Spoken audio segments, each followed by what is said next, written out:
the mystery called the death.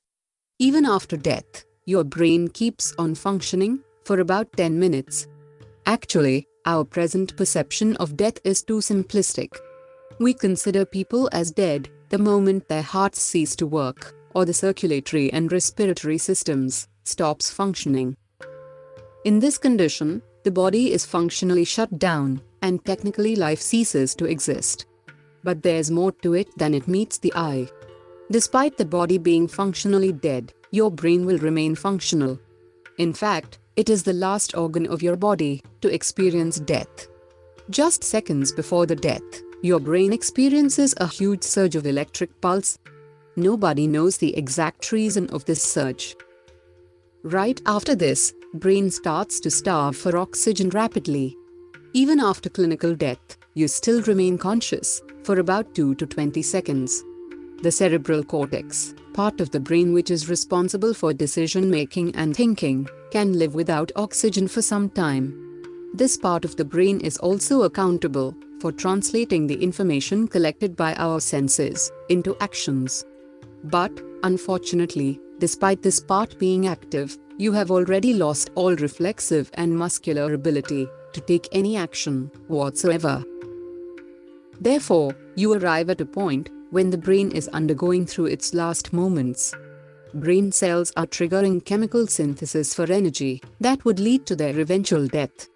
This is a critical moment. A supply of oxygen is what stands between you and your ultimate death.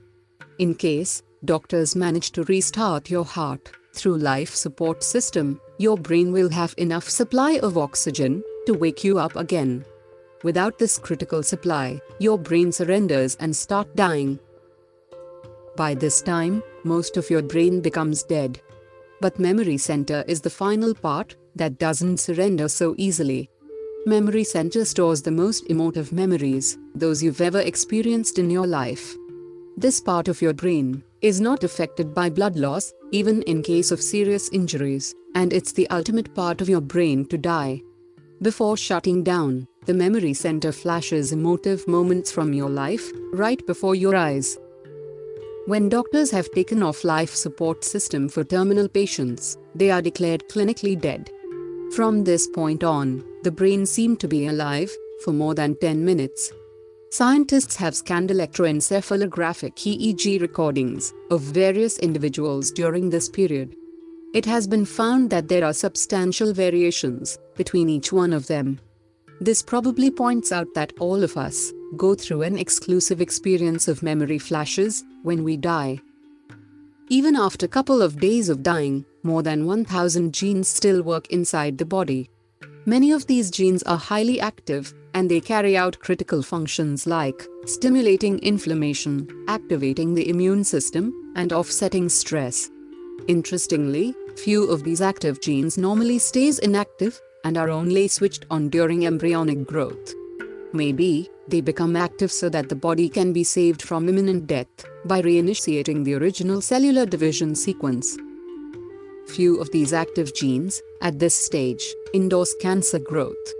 The exact reason why would the body initiate cancer growth, even 2 days after death, is highly mysterious. A school of thought interpret this as body's last-ditch effort to produce new cells. It is highly possible that our understanding of death is too simplistic.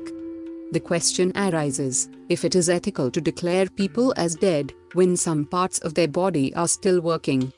That again brings out further confusions regarding the people whose organs are donated and taken out immediately after death. If above facts are right, we need to be more careful while carrying out immediate autopsies on dead bodies. Only time and more research will answer these questions.